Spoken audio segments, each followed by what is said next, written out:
महाराष्ट्राचे आराध्य देव छत्रपती शिवाजी महाराजांना वंदन करून, भारतरत्न डॉक्टर बाबासाहेब आंबेडकरांना वंदन करून आज यांच्या सन्मानासाठी आपण इथे मोठी संख्यामध्ये ते उपस्थित झालेले आहे। असे आपले माझे सर्वांचे सन्माननीय नेते माननीय देवेंद्रजी फडणवीस आणि ज्यांना हा कार्यक्रम अतिशय चांगल्या रीतीने घडवून आणलेला आहे असे आपले सर्वांचे लाडके माननीय श्री प्रवीण दरेकरजी, आशिष सेलारजी, दीपक केसरकरजी, आपले अध्यक्ष राहुल नार्वेकरजी, बाला नांदगावकरजी, सन्मानित मंच। मी माझ्या भाषण जास्त वेळ 3 मिनिट माझ्याकडे आहे, जास्त बोलणार नाही आहे, पण त्यापूर्वी ते तुमच्या मनामध्ये आपण एकत्र होऊन एक वेळा देवेंद्रजी आप आगे बढ़ो, देवेंद्रजी आप आगे बढ़ो, धन्यवाद धन्यवाद धन्यवाद धन्यवाद। आपल्या सर्वांनी देवेंद्रजीचं भाषण ऐकायचं आहे।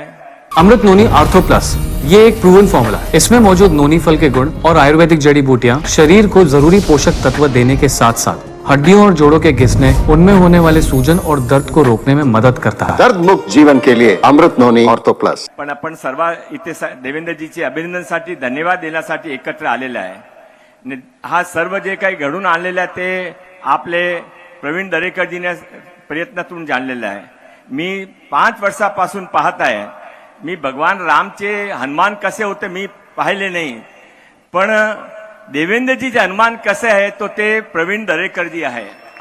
5 वर्षापासून सत्ता असो की नसो, जिथे देवेंद्रजीने सांगितला गरज पडली तिथे सर्वात जास्त तिथे जायच्या ते काम माननीय प्रवीण दरेकरजीने केला आणि आता असा भाऊ देवेंद्रजीने लाभलेला आहे आणि असा भाऊ आम्हाला पण लाभलेला आहे।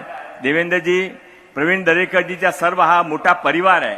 हे सर्व प्रवीण दरेकरजीमुळे इथे आलेले आहे आणि देवेंद्रजी आपण समजू शकता की यामध्ये राजनीतिक कार्यकर्ता फार कमी आहे। ते सर्व हाऊसिंग सोसायटीचे लोक आहे ज्यांचे तुमच्यामुळे समस्या निराकरण झाला, म्हणजे मनापासून तुम्हाला धन्यवाद देण्यासाठी इथे आला आहे। पण तरी पण एक दक्षिण मुंबई, मध्य दक्षिण मुंबई, मुंबई शहरामध्ये साठी 4-5 छोटी छोटी मागणी आहे, मी आपल्या समोर रजू करतो आणि थांबतो।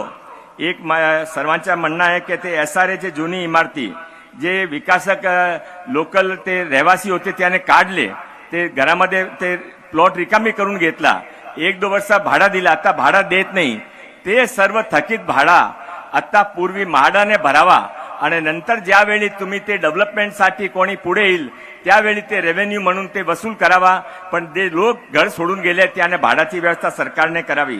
आणि त्याशिवाय मुंबईमध्ये 40,000 इमारती अशी आहे ज्यांचे ओसी नाही आहे, आणि ओसी नाही आहे म्हणून त्याने वॉटर टॅक्स, हाऊस टॅक्स सर्व जास्ती भरावा लागता। मी आपला रिक्वेस्ट करतो की आपण एक एमएनएसटी स्कीमचा प्रयोजन करावा आणि ते एमएनएसटी स्कीम मध्ये ते 40,000 हाऊसिंग ते ज्यानेकडे ओसी नाही आहे त्याने ओसी एक वेळा देऊन टाका। आपण इथे चांगले काम केलं आहे, अजून 2-3 काम केलं तर आम्हाला सर्वांचा आनंद होईल।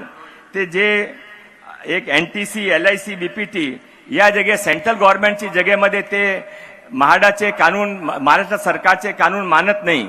मला आपण पूर्वी एक मीटिंग घेतली होती आणि त्यासाठी एक GR काढून महाराष्ट्रामध्ये जे काही जमीन आहे, महाराष्ट्रामध्ये जे काही रहिवासी आहे त्याने म्हाडाचे आणि महाराष्ट्राच्या सर्व कानूनाचा लाभ मिळावा अशी आपण एक आदेश करावा अशी पण मी विनंती करतो।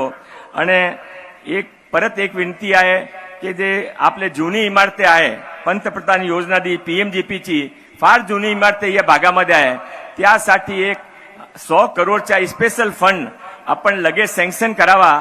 इथे आपले लाडके गृहमंत्री अतुल सावेजी आहे, अतुल सावेजींना आपण आदेश करावा। ते आपले जे एकतर्फे आपल्याकडे दरेकरजी बसले आहेत ते आपले आदेश मानता आणि तिथे राहुल नार्वेकरजी आहे आणि अतुल सावेजी आहे, सर्वजण इथे आपल्या आदेशची वाट पाहत आहे। आपण ते याबद्दल योग्य निर्णय करावा। मी मनापासून मुंबईकरतर्फे आपला धन्यवाद देतो, आभार देतो, अभिनंदन मानतो। जय हिंद, जय महाराष्ट्र।